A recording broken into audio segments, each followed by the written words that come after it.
Okay, first a shot of my lovely audience, which would be my wife and my son. My name is Keven Hankins, and this is my speech project. The old belief that chivalry is dead is slowly but surely becoming irrelevant. Having done a lot of research on this subject, I'm going to try to illustrate two different authors' view of how a lack of chivalrous behavior has led to societal breakdowns. Following a set code of ethics that makes the world a better place is at the very heart of chivalry. It's what it's all about. And during the course of this presentation, I'll explain evidence of chivalry's rise, how a lack of definition for true authentic manhood has led to a breakdown in society, and the benefits of using knighthood as a guide for modern manhood. Now, chivalry is making a very strong comeback, and we can see this with the rise of a lot of different chivalric groups popping up all over the country, all over the world, especially on the internet, whose foundations run the gamut from Christianity to atheism to movie-based philosophy. And we're being noticed to such an extent that there are groups in Europe whose sole interest now is to flush out what they deem to be illegitimate orders of chivalry.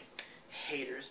So, but books on chivalry and knighthood are now shifting their focus. If you read these things, you can tell it's very subtle, but they're shifting from a historical view, things that used to be, to the restorative view, or things that can be. Manhood in America, as it sits right now, lacks any real definition at all. In fact, if you ask most women today, when it comes to relationships, to describe their ideal man, they'll tell you about that knight in shining armor that we kind of expect from him. It's a strong man who will treat her like royalty and isn't afraid to stand up for what's right, will fight for her honor.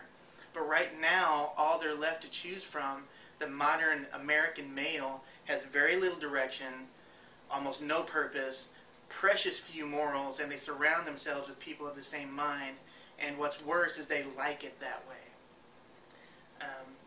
Right now, there are other parts of the world that are practicing long, age-old rites of passage that define when a young man becomes a man.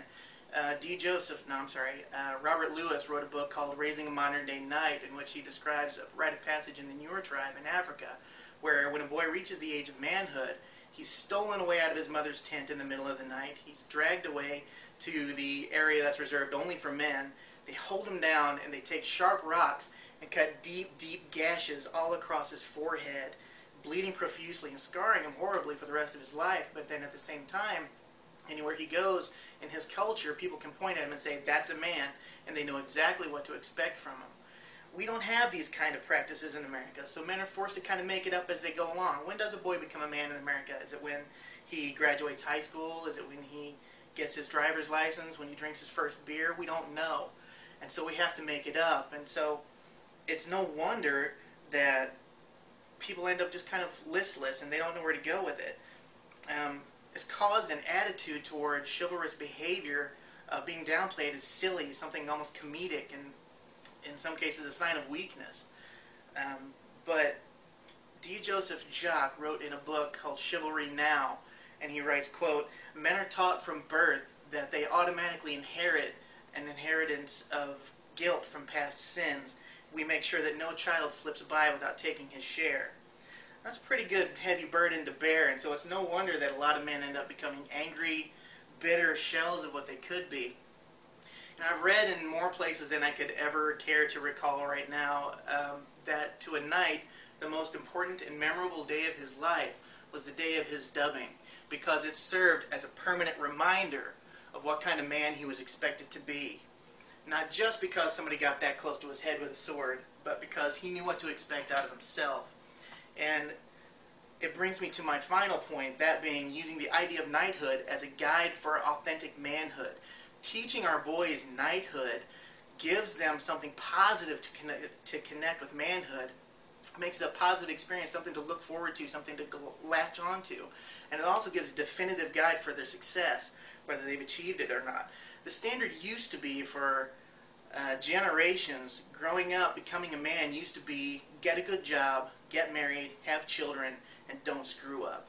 It's really vague, and it causes a big problem And Robert Lewis makes the new definition in his book very clear. He says, a real man is one who accepts responsibility, rejects passivity, and leads courageously.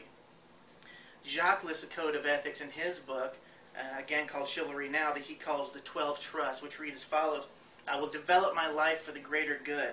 I will place character above riches and concern for others above personal wealth. I will never boast, but cherish humility instead. I will speak the truth at all times and forever keep my word. I will defend those who cannot defend themselves. I will honor and respect women and refute sexism in all its guises. I will uphold justice by being fair to all. I will be faithful in love and loyal in friendship.